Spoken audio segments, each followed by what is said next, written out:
Oylanıp geçireyen gecen yarını Aşkım yolu görnekili yol akşamı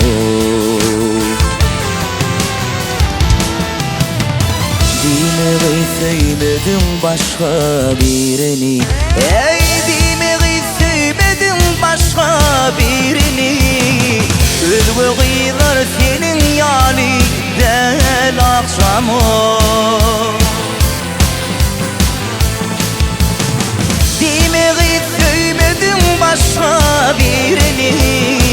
Dime söyledim başka birini Özgü kıyılar senin yani del akşamı Sütünde çepirtin işlemde basım Saçın topağında birin gel bırgısın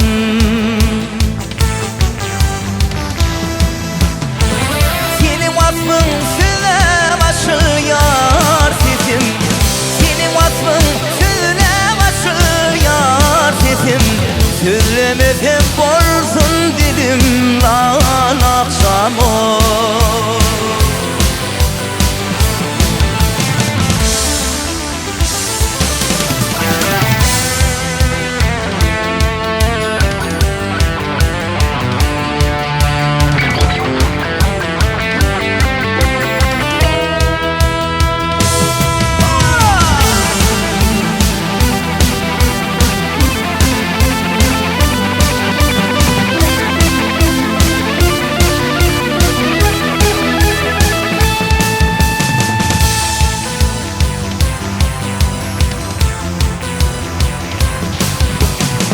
Yaktı yanarında tutaş ol közdür Yüreğimde koydum göçmece kıyılar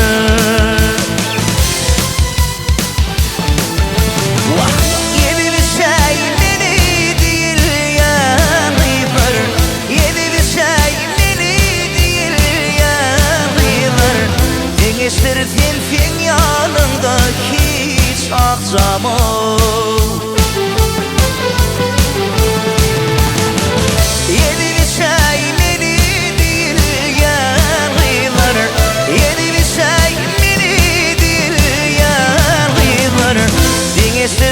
Sen yanında hiç akşamı Asman seni ayı bilin alışır Bil bil seni bağı bilin çalışır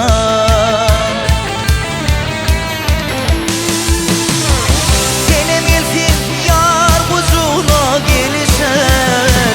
Senem gelsin yar kucuna gelişir Gelir olsun bir şak bolli don akşamı Senem gelsin yar kucuna gelişir Senem gelsin yar kucuna gelişir Gelir olsun dolar olsun bir şak bolli don akşamı Özgü kıyılar senin yani del akşamı Gel akşamı Gel akşamı